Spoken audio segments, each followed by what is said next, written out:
بسم اللہ الرحمن الرحیم۔ سورہ بقرہ کی آیت نمبر 75 سے شروع کریں گے۔ اعوذ باللہ من الشیطان الرجیم، بسم اللہ الرحمن الرحیم۔ افتطمعون ان یؤمنوا لکم وقد کان فریق منہم یسمعون کلام اللہ ثم یحرفونہ من بعد ما عقلوہ وہم یعلمون۔ اس آیہ مبارکہ میں رخ خطاب اہل ایمان کی طرف ہے۔ مدینہ طیبہ کے اندر ایک عرصہ سے یہودی آباد تھے۔ جب انصار نے ایمان قبول کیا تو ان کی خواہش یہ تھی کہ یہاں رہنے والے یہودی بھی مسلمان ہو جائیں،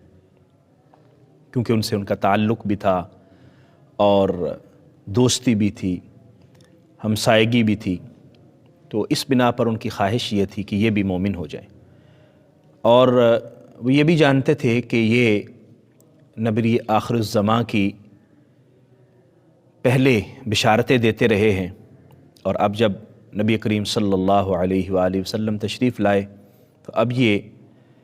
ہچکچا رہے ہیں، حضور پر ایمان لانے سے پیچھے ہٹ رہے ہیں۔ تو اللہ تبارک و تعالیٰ نے ان اہل ایمان کو مخاطب فرمایا کہ تمہاری خواہش یہ ہے کہ یہ ایمان لے آئیں، لیکن ان کے اندر کچھ اور مسائل ہیں۔ یہ جانتے ہیں، انہوں نے اللہ کا کلام سنا ہے، سنتے رہے ہیں، پھر اس میں تبدیلی کر دیتے ہیں۔ تورات ان کے سامنے تھی، انہوں نے تورات میں تبدیلی کر دی، اور جب حضرت موسیٰ علیہ السلام نے اللہ کا کلام ان تک پہنچایا تو اس وقت بھی انہوں نے اپنی مرضی کے مطابق اس کو تبدیل کرنا چاہا، اور حضور کے زمانے میں بھی حضور کی نعت، حضور کی صفات جو تورات میں بیان ہوئی تھی اس کو انہوں نے تبدیل کر لیا۔ تو یہاں بیان ہو رہا ہے افتطمعون، کیا تم طمع کرتے ہو، ان یؤمنوا لکم، کہ وہ تمہاری بات مان لیں گے یا وہ تمہاری بنا پر ایمان لے آئیں گے۔ وقد کان فریق منہم، حالانکہ انہی میں سے ایک فریق نے یسمعون کلام اللہ، اللہ کا کلام سنا تھا، اللہ کا کلام پہلے سنتے تھے، ثم یحرفونہ، پھر اس کو تبدیل کر لیتے، پھر اس میں تحریف کر دیتے، من بعد ما عقلوہ، اس کو سمجھ لینے کے بعد، وہم یعلمون، حالانکہ یہ جانتے تھے۔ جان بوجھ کر سمجھ لینے کے بعد اللہ کے کلام کو تبدیل کر لیتے۔ اب اللہ کے کلام میں تحریف کئی طرح کی کیا کرتے تھے۔ ایک تو یہ تھا کہ جو لفظ اللہ کا تھا، یعنی اللہ کی طرف سے جو لفظ نازل ہوا اس کو تبدیل کر لیا اور اپنی مرضی کا لفظ اس میں شامل کر لیا۔ اور ایک تحریف یہ بھی تھی کہ لفظ کو تھوڑا سا تبدیل کر کے، زبان کو ٹیڑھا کر کے پڑھتے تو وہ کوئی اور معنی بن جاتا۔ اور ایک تحریف یہ بھی تھی کہ جہاں پر نبی کریم صلی اللہ علیہ وسلم کی نعت آتی یا ان کی مرضی کے خلاف کوئی بات آتی تو اس کا ترجمہ کچھ اور طرح سے بیان کرتے، تاکہ لوگوں کو سمجھ نہ آئے، عام لوگوں کو پتہ نہ چلے کہ کیا بیان کیا جا رہا ہے۔ تو مختلف طرح کی تحریف تھی جن کے یہ مرتکب ہوئے تھے۔ تو اللہ تعالیٰ ارشاد فرما رہا ہے کہ ایمان والو، تم توقع رکھتے ہو، تم خواہش کرتے ہو کہ یہ مومن ہو جائیں گے، لیکن ایسا نہیں ہوگا، یہ ایمان نہیں لانے والے۔ تو ایک گروہ ان میں سے وہ ہے جو کلام سنتا ہے پھر تبدیل کر لیتا ہے۔ وَإِذَا لَقُوا الَّذِينَ آمَنُوا قَالُوا آمَنَّا، اب ایک اور یہودیوں کے ایک اور گروہ کا ذکر ہو رہا ہے کہ جب وہ ملاقات کرتے ہیں ایمان والوں سے، قالو، تو ان کو کہتے ہیں ہاں آمنا، ہم تو ایمان لے آئے ہیں۔ ظاہری طور پر ان کے ساتھ تعلق کو مضبوط کرنے کے لیے یا کوئی دنیاوی مفاد حاصل کرنے کے لیے کہتے ہیں ہم ایمان لے آئے ہیں۔ وَإِذَا خَلَا بَعْضُهُمْ إِلَىٰ بَعْضٍ، اور جب بعض اپنے بعض بھائیوں کے ساتھ، یعنی یہ ایک دوسرے کے ساتھ ہوتے ہیں تنہائی میں، قالو، تو کہتے ہیں اتحدثونہم، کیا تم انہیں وہ باتیں بتا رہے تھے، بما فتح اللہ علیکم، یعنی جو باتیں اللہ نے تمہارے لیے کھول رکھی ہیں، وہ تمہیں انہیں بتا رہے تھے لیحاجوکم بہ، تاکہ وہ دلیل لے آئیں ان باتوں کے ذریعے عند ربکم، تمہارے رب کے ہاں، افلا تعقلون، کیا تمہیں عقل و شعور نہیں ہے؟ جب یہ ایمان والوں کے ساتھ ہوتے تو ان کو بتاتے کہ ہماری جو کتاب تورات ہے نا، اس میں نبی کریم صلی اللہ علیہ وآلہ وسلم کا بیان ہے، اس میں حضور کی صفات کا ذکر ہے اور ان کے نبی برحق ہونے کا ذکر ہے۔ اور جب مسلمانوں کو بات کر کے تنہائی میں خود آپس میں بیٹھے ہوتے ایک دوسرے سے، تو بعض کو کہتے کہ یار تم کیا کر رہے ہو؟ تم مسلمانوں کو بتا رہے ہو کہ تورات کے اندر حضور کی صفات موجود ہیں، تو قیامت والے دن یہ اللہ کے سامنے بیان کریں گے کہ یہ یہودی جانتے تھے اور انہوں نے ہم سے بیان کیا تھا، تو یہ دلیل اللہ کے سامنے یہ پیش کریں گے۔ تو ایک دوسرے کو منع کرتے کہ حضور کی صفات بیان نہ کریں، حالانکہ سمجھتے ہیں، حالانکہ جانتے ہیں، یعنی یہ سمجھتے تھے کہ اللہ تعالیٰ نے تورات میں جو چیزیں ہمارے لیے کھول کے بیان کر دی ہیں وہ ہم آپس میں رکھیں، ہم دوسروں کو نہ بتائیں، اور ایمان والوں کو تو بالکل بھی نہ بتائیں، تاکہ ہمارے خلاف کوئی دلیل قائم نہ ہو جائے۔ اللہ تبارک و تعالیٰ فرماتا ہے کہ تم جو باتیں کر رہے ہو، اللہ تعالیٰ سے تو کوئی چیز بھی پوشیدہ نہیں ہے، اللہ ہر چیز سے آگاہ اور واقف ہے۔ اولا یعلمون، کیا وہ نہیں جانتے، ان اللہ یعلم، کہ اللہ تعالیٰ جانتا ہے، ما یسرون وما یعلنون، جو یہ چھپاتے ہیں اور جو یہ ظاہر کرتے ہیں۔ اللہ تبارک و تعالیٰ ساری چیزیں جانتا ہے۔ نبی کریم صلی اللہ علیہ وسلم کی جو صفات چھپاتے ہیں اللہ ان سے بھی آگاہ ہے، اور تورات کے اندر جن چیزوں میں یہ تحریف کرتے ہیں اللہ ان سے بھی آگاہ ہے، اور مسلمانوں کے خلاف جو ان کے دلوں میں لاوا پک رہا ہے اللہ ان سے بھی آگاہ ہے۔ جو یہ سازشیں کرتے ہیں، تنہائی میں اہل ایمان کے خلاف باتیں کرتے ہیں، ساری چیزیں اللہ کے سامنے بالکل واضح ہیں۔ تو یہ جو دوسرا گروہ تھا یہ یہودی منافقین کا گروہ تھا، یعنی تھے یہودی لیکن منافقت کر رہے تھے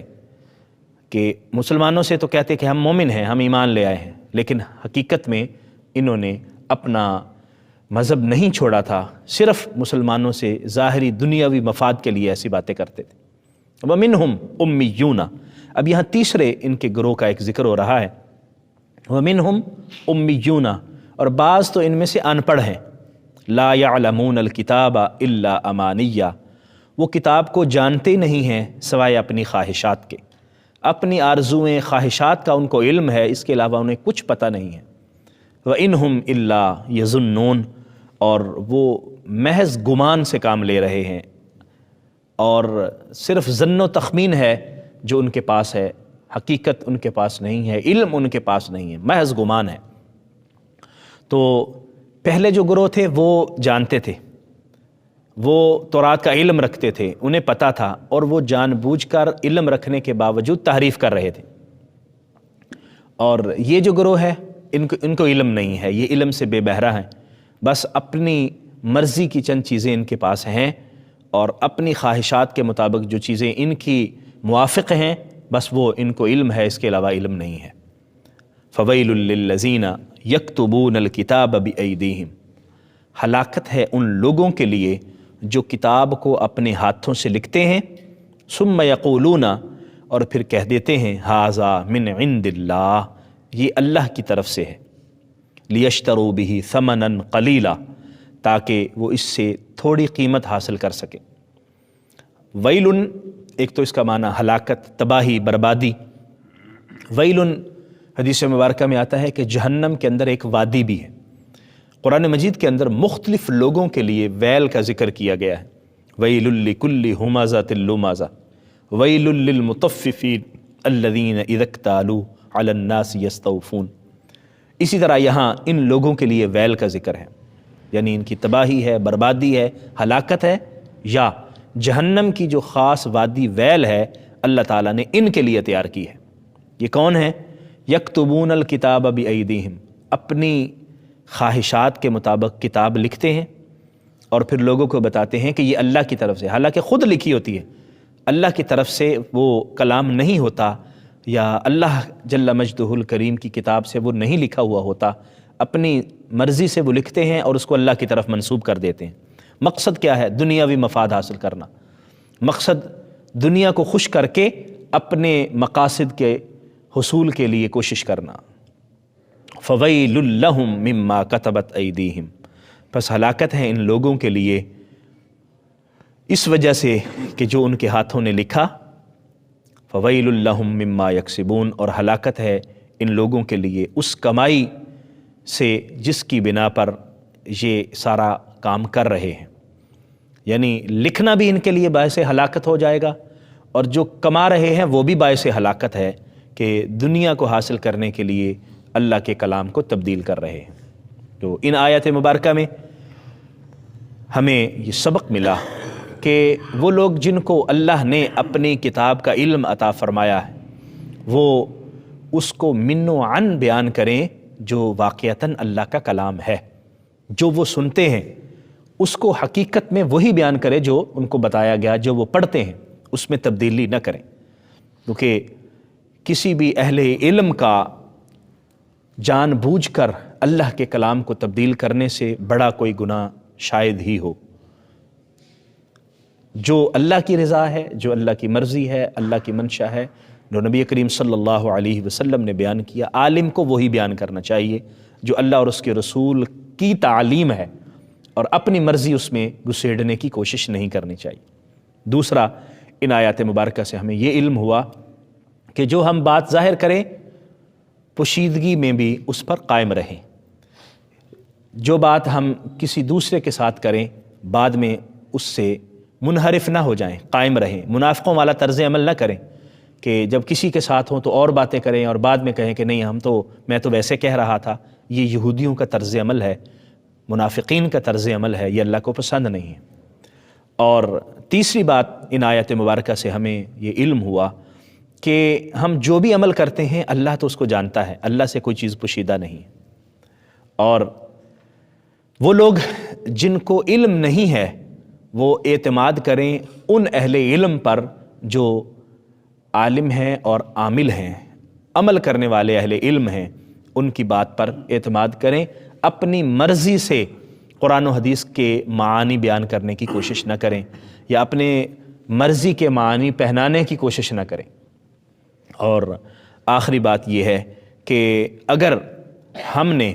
قرآن اور حدیث یا دینی تعلیمات سے دنیا حاصل کرنے کا قصد کیا تو یہ یہودیوں کا طرز عمل ہوگا، دنیا کا حصول نہیں، اللہ کی رضا کا حصول، بغیر کسی کی چیز کے تبدیل کیے ہوئے، جیسے اللہ اور اس کے رسول فرماتے ہیں اسی طرح بیان کرنا، تحریف کیے بغیر۔ اس سے اللہ کی رضا نصیب ہوگی، اس سے اللہ تبارک و تعالی خوش ہوگا، اور اپنی مرضی قرآن اور حدیث کا جو اصل مطلب ہے اس کو تبدیل کر کے اپنی مرضی کے معانی دینے کی کوشش کریں گے تو یہ بہت بڑا ظلم ہوگا، اور ان کے لیے جہنم کی ایک خاص وادی اللہ نے تیار کی ہے۔ اللہ کریم ہمیں سمجھنے کی، عمل کی توفیق عطا فرمائے۔ وآخر دعوایا ان الحمد للہ رب العالمین۔